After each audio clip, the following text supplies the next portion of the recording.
प्रिय बंधुओं, भगवान श्री कृष्ण के प्राकट्य दिवस जन्माष्टमी पर भागवत के अनुसार भगवान श्री कृष्ण का प्राकट्य कैसे हुआ आपके सामने वर्णन है।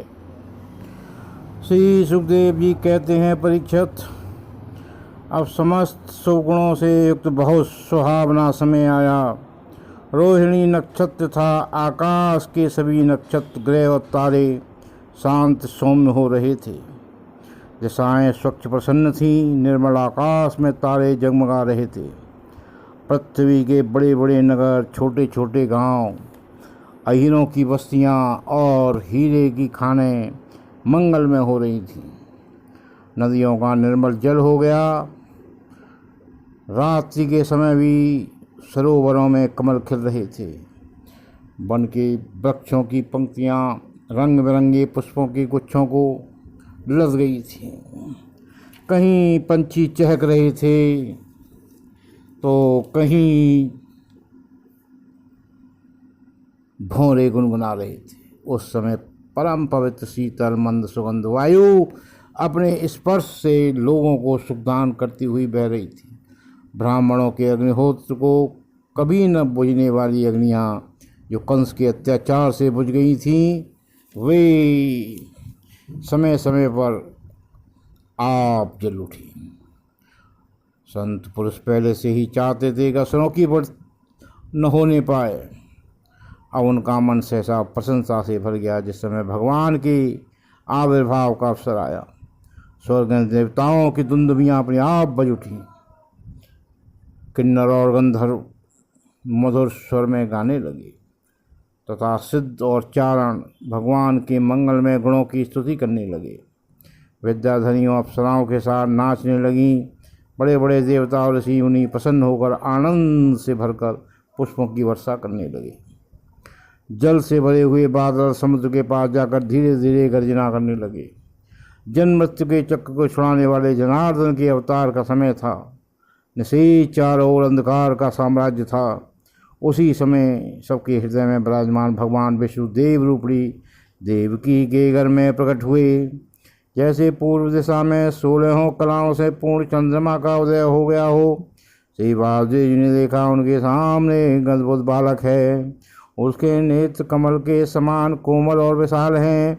4 सुंदर हाथों में शंख गदा चक्र कमल लिए हुए है।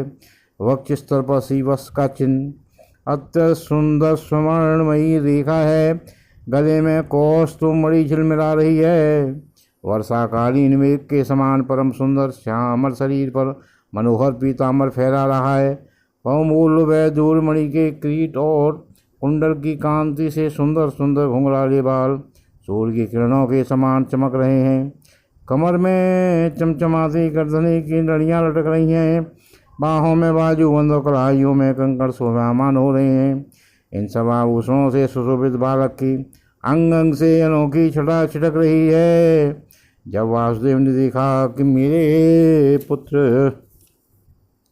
रूप में तो स्वयं भगवान ही आए हैं, तब पहले तो उन्हें असीम आश्चर्य हुआ। फिर आनंद से उनकी आंखें खिल उठी। उनका रोम रोम परमानंद में मग्न हो गया। कृष्ण का जन्मोत्सव मनाने की उतावली में उन्होंने उसी प्रकार ब्राह्मणों के लिए 10,000 गायों का संकल्प कर दिया। परीक्षित, भगवान श्री कृष्ण अपनी अंग कांति से सूत का ग्रह को जगमग कर रहे थे। जब वासुदेव को यह निश्चय हो गया कि ये तो परम पुरुष परमात्मा ही हैं, तब भगवान का प्रभाव जान लेने से उनका सारा भय जाता रहा। अपनी बुद्धि स्थिर करके उन्होंने भगवान के चरणों में अपना सिर झुका दिया और हाथ जोड़कर वे उनकी स्तुति करने लगे। वासुदेव जी ने कहा, मैं समझ गया कि आप प्रकृति के अतीत साक्षात पुरुषोत्तम हैं। आपका स्वरूप है केवल अनुभव और केवल आनंद। आप समस्त बुद्धियों के एकमात्र साक्षी हैं। आप ही सर्ग में आदि में तथा प्रकृति के इस त्रिगुणमय जगत की सृष्टि करते हैं। फिर उसमें प्रविष्ट न होने पर भी आप प्रविष्टि के समान जान पड़ते हैं। जैसे जब तक महतत्वाद कारण तत्व पृथक पृथक रहते हैं, तब तक उनकी शक्ति भी पृथक पृथक होती है। जब वे इंद्रिया 16 विकारों के साथ मिलते हैं, तभी इस ब्रह्मांड की रचना करते हैं और इसे उत्पन्न करके इसी में अनुप्रविष्ट हो जाने पड़ता है। परंतु सच्ची बात तो यह है कि किसी भी पदार्थ में प्रवेश नहीं करते। ऐसा होने का कारण यह है कि उनमें बनी हुई जो भी वस्तु है उसमें से पहले से ही विद्यमान रहती हैं। ठीक वैसे ही बुद्धि के द्वारा केवल गुणों के लक्षणों का ही अनुमान किया जाता है और इंद्रियों द्वारा केवल गुणमय विषयों का ही ग्रहण होता है। यद्यपि आप उनमें रहते हैं फिर भी उन गुणों के ग्रहण आपका ग्रहण नहीं होता है। इसका कारण यह है कि आप सब कुछ हैं, सबके अंतर्यामी हैं और परमार्थ सत्यात्म स्वरूप हैं। गुणों का आवरण आपको ढक नहीं सकता, इसलिए आप में न बाहर है न भीतर, फिर आप किस में प्रवेश करेंगे। जो अपने से दिव्य गुणों को अपने से पृथक मानकर सत्य समझता है वह ज्ञानी है, क्योंकि विचार करने पर ये देगे आदि पदार्थ बाल ग्वाल से सिवा और कुछ भी नहीं सिद्ध होते हैं। विचार के द्वारा जिस वस्तु का अस्तित्व सिद्ध नहीं होता बल्कि जो बाधित हुई हो जाती है उसको सत्य मानने वाले पुरुष बुद्धिमान कैसे हो सकता है। हे प्रभु, कहते हैं कि आप स्वयं समस्त क्रियाओं गुणों व विकारों से रहते हैं, फिर भी जगत की सृष्टि स्थिति और प्रलय आपसे ही होती है। यह बात परम ऐश्वर्यमयी परब्रह्म परमात्मा आपके लिए असंगति नहीं है, क्योंकि तीनों गुणों के आश्रय आप ही हैं। इसीलिए उन गुणों के कार्य आदि का आपसे ही आरोप किया जाता है। आप ही तीनों लोगों की रक्षा करने के लिए आपकी माया के सत्य शुक्लवर्ण है धारण करते हैं। उत्पत्ति के लिए रज प्रधान स्वर्णवर्ण और प्रलय के लिए तमोगुण प्रधान कृष्णवर्ण स्वीकार करते हैं। प्रभु, आप सर्वशक्तिमान हैं और सबके स्वामी हैं। इस संसार की रक्षा के लिए ही आपने मेरे घर अवतार लिया है। आजकल कोटि कोटि अश्व सेनापतियों ने राजा का नाम धारण कर रखा है और अपने अधीन बड़ी बड़ी सेनाएं कर रखी हैं। आप उन सब का संहार करेंगे, देवताओं को भी आराध्य देव। प्रभु, यह कंस बड़ा दुष्ट है। इसे जब मालूम हुआ कि आपका अवतार हमारे घर होने वाला है तब उसने आपके भय से आपके बड़े भाइयों को मार डाला। अभी उसके दूत आपके अवतार का समाचार उसे सुनाएंगे और वह अभी अभी हाथ में शस्त्र लेकर दौड़ा आएगा। श्री सुखदेव जी कहते हैं, परीक्षित, ऐसा देवकी ने देखा कि मेरे पुत्र में तो पुरुषोत्तम भगवान के सभी लक्षण मौजूद हैं। पहले तो उन्हें कंस से कुछ भय मालूम हुआ, परंतु फिर वे बड़ी पवित्र भाव से मुस्कुराती हुई स्तुति करने लगी। माता देवकी ने कहा, प्रभु, वेदों ने आपके जिस स्वरूप का वक्त और सबका धारण बतलाया है वे ब्रह्म ज्योति स्वरूप समस्त गुणों से रहित और विकार रहित हैं, जिसे विशेषण रहित अनिर्वचनीय निष्क्रिय केवल विशुद्ध सत्ता के रूप में कहा गया है। वही बुद्धि आपके प्रकाशक विष्णु आप स्वयं हैं। जिस समय ब्रह्मा की पूरी आयु 2 प्रहार समाप्त हो जाते हैं, काल शक्ति के प्रभाव से सारे लोग नष्ट हो जाते हैं। पंच महाभूत अहंकार में तत्व में और महतत्व प्रकृति में लीन हो जाता है। उस समय एकमात्र आप ही शेष रह जाते हैं। इसी से आपका एक नाम शेष भी है। प्रकृति के एकमात्र सहायक प्रभु निमेष से लेकर वर्ष पर्यंत अनेक विभागों में व्यक्त जो काल है उसकी चेष्टा में संपूर्ण विश्व श्रेष्ठ हो रहा है और जिसकी कोई सीमा नहीं है, वह आपकी लीला मात्र है। आप सर्वशक्तिमान और परम कल्याण के आश्रय हैं। मैं आपकी शरण लेता हूँ। प्रभु, यह जीव मृत्युग्रस्त हो रहा है। यह मृत्यु रूप कराल के भयभीत होकर संपूर्ण लोकांतरों में भटकता रहा है, परंतु इसे कभी कहीं भी ऐसा स्थान नहीं मिल सका जहाँ यह निर्भय होकर रहे।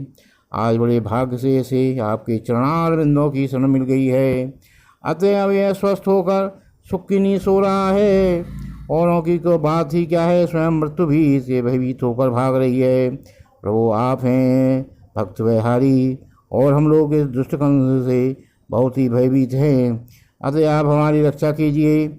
आपका यह चतुर्भुज दिव्य स्वरूप ध्यान की वस्तु है। इसे केवल मांस मज्जा में शरीर पर ही दृष्ट रखने वाली ये अभिमानी पुरुषों के सामने प्रकट मत कीजिए।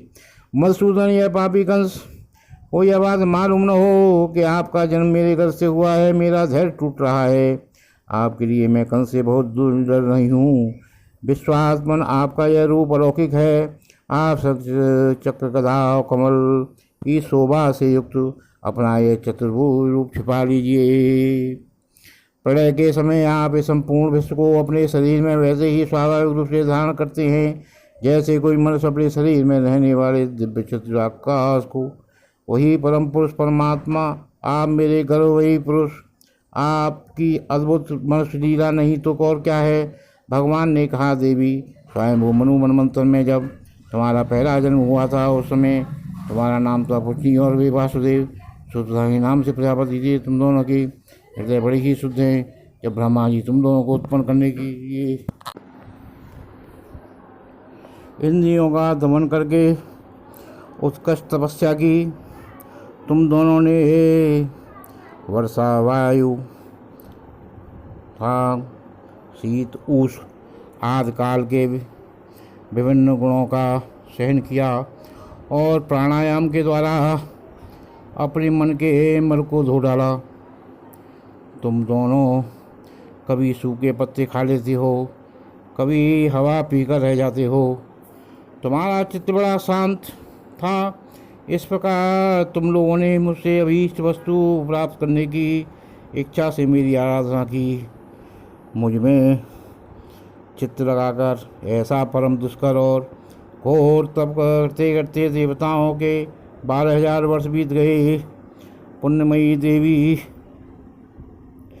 उस समय में तुम दोनों पर प्रसन्न हुआ क्योंकि तुम दोनों ने तपस्या, श्रद्धा और प्रेममयी भक्ति से अपने हृदय में निरंतर मेरी भावना की थी। उस समय तुम दोनों की अभिलाषा पूर्ण करने के लिए वर देने वालों का राजा हमें इसी रूप में तुम्हारे सामने ही प्रकट हुआ। जब मैंने कहा कि तुम्हारी जो इच्छा हो मुझसे मांग लो, तब तुम दोनों ने मेरे जैसा पुत्र मांगा। उस समय का विषय भोगों से तुम लोगों का कोई संबंध नहीं हुआ था। तुम्हारी कोई संतान भी नहीं थी। इसलिए मेरी माया से मोहित होकर तुम दोनों ने मुझसे मोक्ष नहीं मांगा। तुम्हें मेरे जैसा पुत्र होने का वर प्राप्त हो गया और मैं वहाँ से चला गया। अब सफल मनोरथ होकर तुम लोग विषयों का भोग करने लगे। मैंने देखा कि संसार में से स्वभाव उदारता तथा अन्य गुणों में मेरे जैसा दूसरा कोई नहीं है। इसी में ही तुम दोनों का पुत्र हुआ और समय में वृष्णिकर के नाम से विख्यात हुआ। फिर दूसरे जन्म में तुमने मुझको अदिति और वासुदेव हुए कश्यप। उस समय भी मैं तुम्हारा पुत्र हुआ। मेरा नाम था उपेंद्र। शरीर छोटा होने के कारण लोग मुझे वामन भी कहते थे। सती देव की तुम्हारे तीसरे जन्म में भी मैं उसी रूप में फिर तुम्हारा पुत्र हुआ हूँ। मेरी वाणी सर्वदा सत्य होती है। मैंने तुम्हें अपना यह रूप इसलिए दिखाया था कि तुम्हें मेरे पूर्व अवतारों का स्मरण हो गया। यदि मैं ऐसा नहीं करता तो केवल मनुष्य शरीर से ही मेरे अवतार की पहचान नहीं हो पाती। तुम दोनों मेरे प्रति पुत्र भाव तथा निरंतर ब्रह्म भाव रखना। इस प्रकार वात्सल्य, स्नेह और चिंतन के द्वारा तुम्हें मेरे परम पद का प्राप्ति होती है। सुखदेव जी कहते हैं, भगवान इतना कहकर चुप हो गए। अब उन्होंने अपनी योग माया से पिता माता को देखते देखते तुरंत एक साधारण शिशु का रूप धारण कर लिया। तब वासुदेव जी ने भगवान को प्रेरणा से अपने पुत्र को लेकर प्रसूतिका गृह से बाहर निकलने की इच्छा की। उसी समय नंद पत्नी यशोदा के गर्भ से एक योग माया का जन्म हुआ। तो भगवान की शक्ति होने के कारण उनके समान ही जन्म रहे थे। उन्हीं योग माया के द्वारपाल और प्रवासियों को समस्त इंद्रिया वृत्तियों को चेतना हर ली और वे सब सबके सब अचेत होकर सो गई। बंदी गृह के सभी दरवाजे बंद थे। उनमें बड़े बड़े किवाड़ लोहे की जंजीरें और ताले जड़े हुए थे। बाहर जाना बड़ा ही कठिन था। परंतु वासुदेव जी भगवान श्री कृष्ण की वो गोद में लेकर ज्यों ही उनके निकट पहुँचे त्यों ही वे सारे दरवाजे आपके आप खुल गए।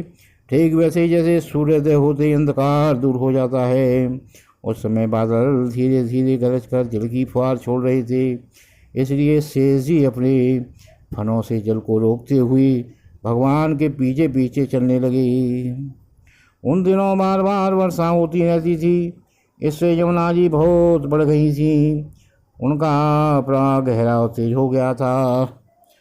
तरल तरंगों के कारण जल पर फैन ही फैन हो गया था।